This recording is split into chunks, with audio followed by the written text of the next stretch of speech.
हरे कृष्णा। अक्षय तृतीया हिंदू धर्म में एक अत्यंत पवित्र तिथि मानी जाती है, जिसे अक्षय तीज भी कहा जाता है। यह बैसाख माह के शुक्ल पक्ष की तृतीया तिथि को मनाई जाती है। अक्षय शब्द का अर्थ होता है जो कभी क्षय न हो। इस दिन किया गया कोई भी पुण्य कर्म जैसे दान, स्नान, जप, तप, हवन आदि अक्षय फल देने वाला होता है। मान्यता है कि इस दिन व्रत करने और कथा सुनने से जन्म जन्मांतर के पापों का नाश होता है और मोक्ष की प्राप्ति होती है। तो आइए हम सब आज के दिन एक कथा का श्रवण करते हैं। पहले की बात है, किसी नगर में धर्मदत्त नामक एक विद्वान और सच्चरित्र ब्राह्मण रहते थे। वह अत्यंत गरीब थे, लेकिन ईश्वर में उनकी आस्था अटूट थी। उनका जीवन सादा था, परंतु वह सदैव यज्ञ, दान और सत्कर्म में लगा रहते थे।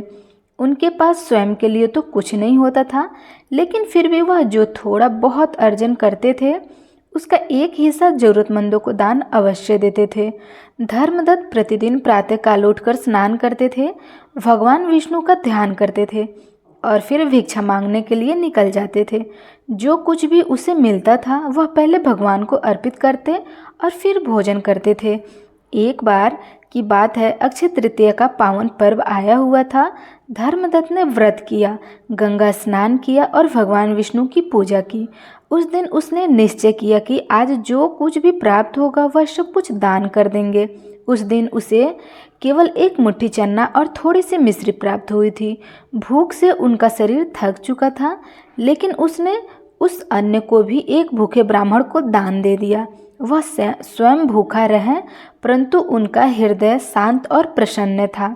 रात्रि को जब वह ध्यान में लीन थे, तभी भगवान विष्णु ने उन्हें स्वप्न में दर्शन दिए और कहा, हे धर्मदत्त, तूने आज जो श्रद्धा और निस्वार्थ भावना से दान किया है वह वास्तव में अक्षय दान है।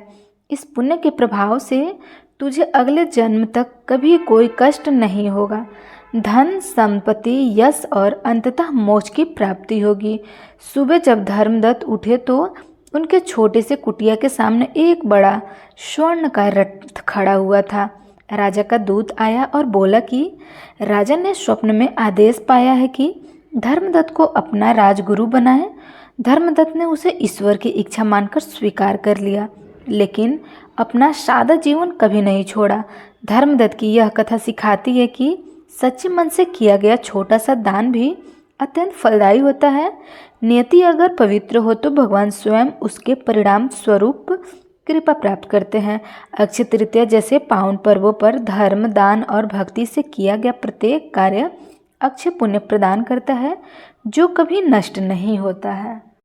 इसलिए कहा जाता है, अक्षय तृतीया के दिन अच्छे कर्म करें और दान करें, तप करें, स्नान करें, हवन इत्यादि करें। ये बहुत ज़्यादा फलदायी माना जाता है। अगर जो भी भक्त अक्षय तृतीया के दिन ये सारे कर्मों को करता है, उनको मोक्ष की प्राप्ति अवश्य होती है।